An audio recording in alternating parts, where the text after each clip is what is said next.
Hello once again, and welcome to the Raging Introvert. I'm sorry, I've been gone for a while. I was in Kosovo for a little over a week, then Thanksgiving. I was sick for a week. I'm still got a bit of a cough, but we're back. We're gonna start with some low-hanging fruit. This is an opinion piece by Cillizza, but it's called The Point, and it's supposed to be analysis. So I'm gonna pretend that it's supposed to be at least moderately objective. They should at least tell the truth, right? So we'll go through and take a look and rip this up because it deserves it. The article's called Donald Trump Got 3 Things Wrong in One Tweet This Morning. This morning being Tuesday of this week, December 12th.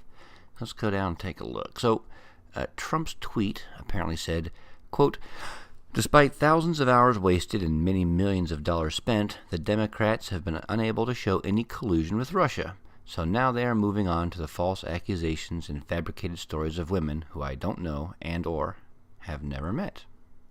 And then he wrote fake news. That just drives them crazy. It's kind of funny.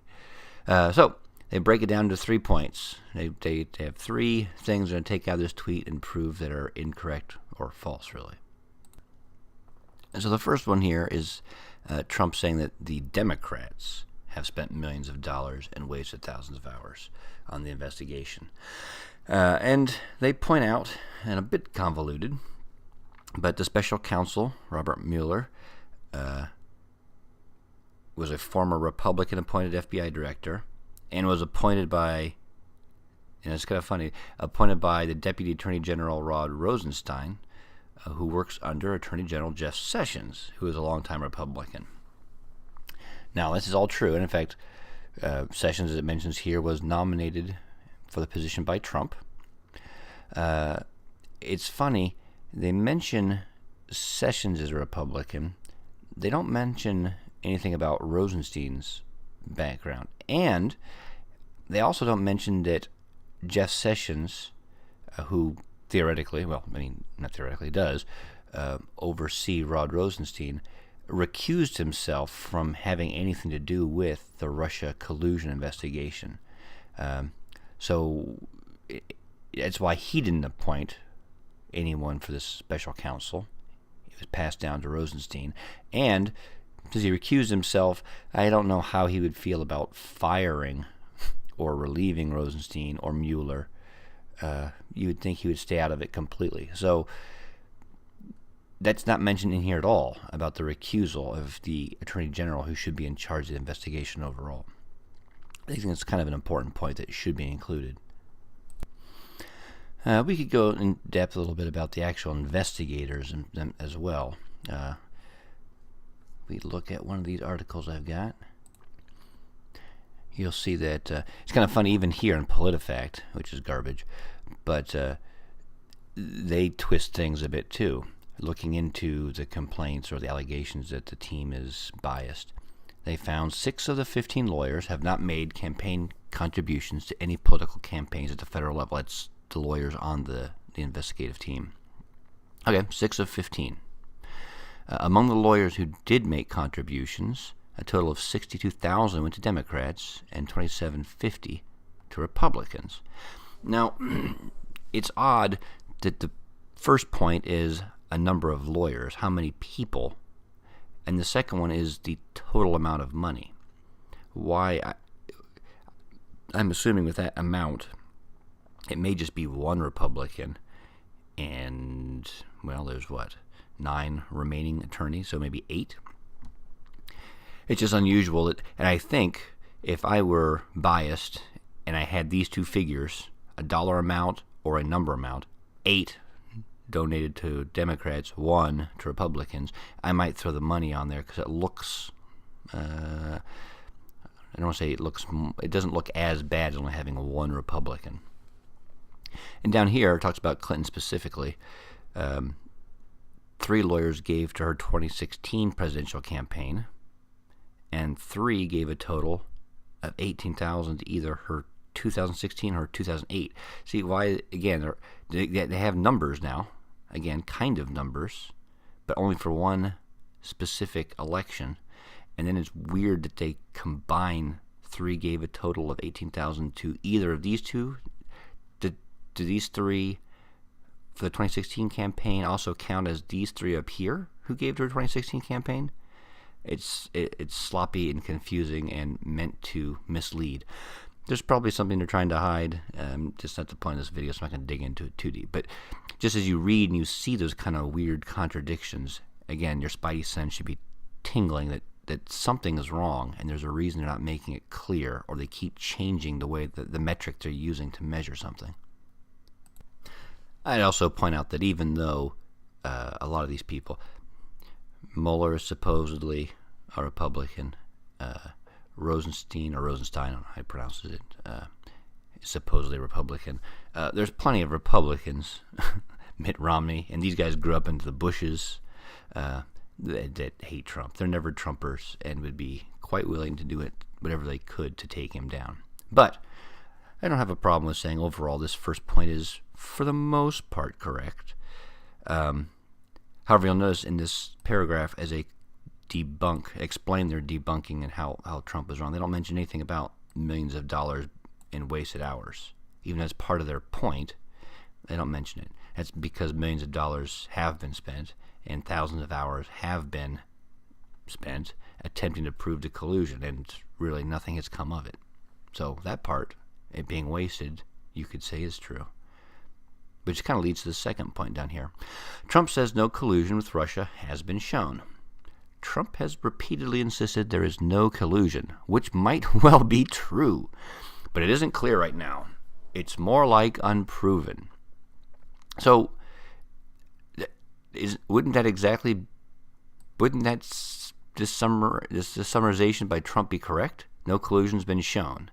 It's not clear right now. It's more like unproven. So really what they're saying is, yes, Trump is correct.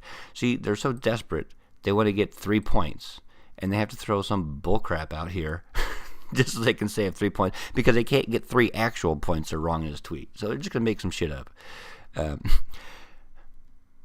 No one, not Mueller, not the congressional committees, has said anything definitive about collusion.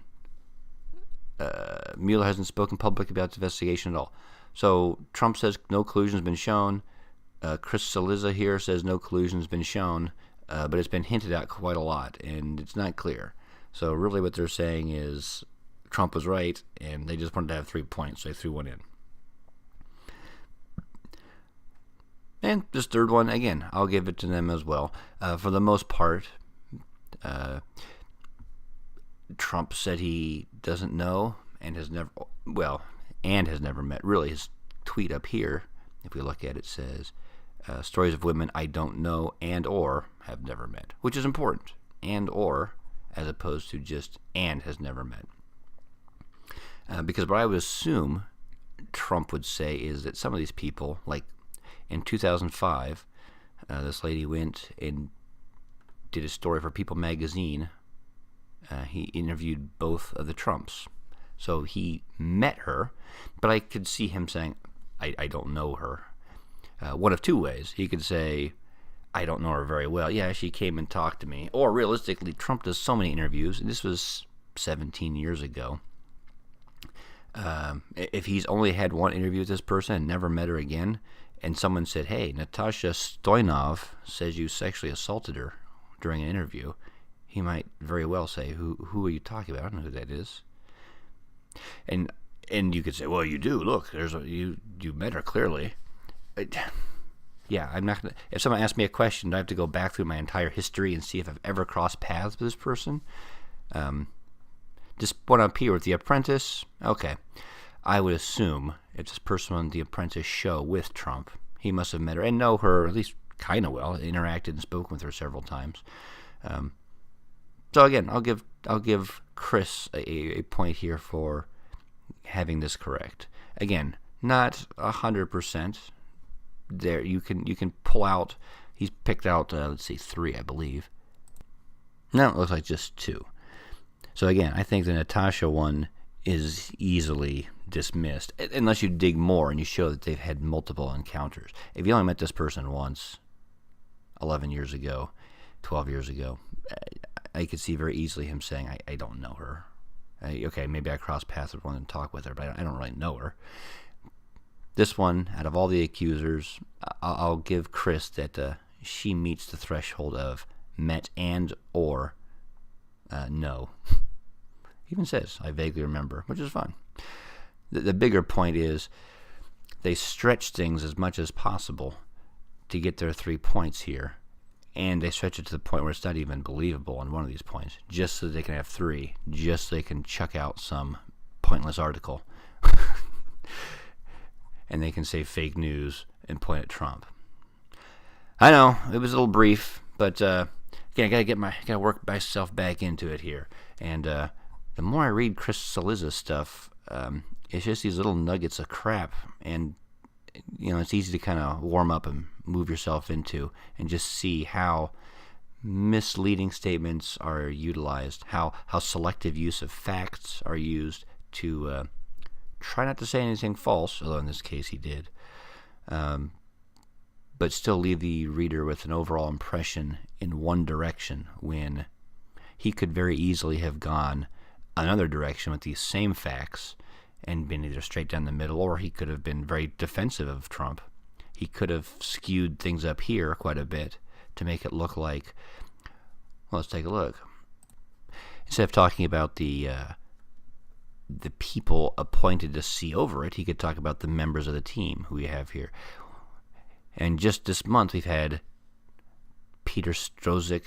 This guy he actually left the team early, but it's now being reported. It suddenly was released recently. No one knew earlier. He's involved in those anti-Trump tweets that you've probably seen on the news recently. You could say he was compromised and tainted the team. Down here it talks about Wiseman, who's still on the team, and that Strzok guy accused of anti-Trump bias because of email.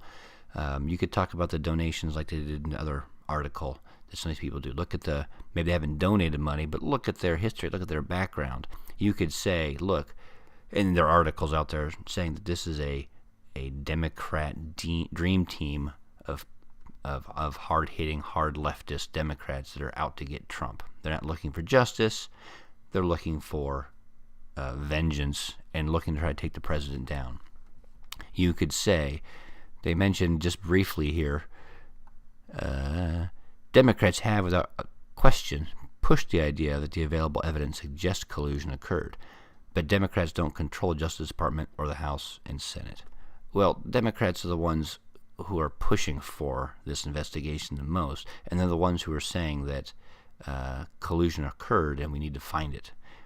Some of them are saying he needs to be fired, that Trump needs to resign or be impeached before anything's been proved.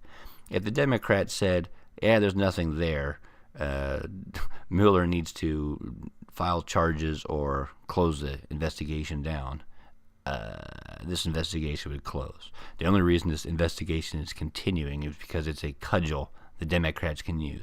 I don't know if they honestly believe that Trump's guilty or not. It probably doesn't matter. If he's guilty, they're happy. They hope they can take him and his administration down. If it's not true, and they don't believe it's true, they still think it's a good cudgel to use against him, to have this investigation hanging over Trump's head forever, making voters think that Trump may be guilty. So either way, ultimately the Democrats are the ones who are allowing this investigation to occur. That and Jeff Sessions, who recused himself, and probably should have told Trump he was going to do that before he was appointed, because then Trump would have selected somebody else. The fact that he hid that information, I would imagine, pissed Trump off quite a bit, and justifiably so. Anyway, going off on tangent again, I like to do that. But this is a good example, and I think I'll hit some more. Well, see, I like to do the actual objective reporting articles, supposedly objective reporting, but they're a lot longer form, and they got a lot more details to pick out. These stupid little opinion pieces are treated like news to some degree, but they're nice and short, so it's easier to pick apart. Instead, I like to ramble. having a small amount of material to go through makes the video shorter, and that's usually good for everybody. Anyway, thanks for listening in. I appreciate it, and I'll post something. I'll get back in the rhythm soon, hopefully.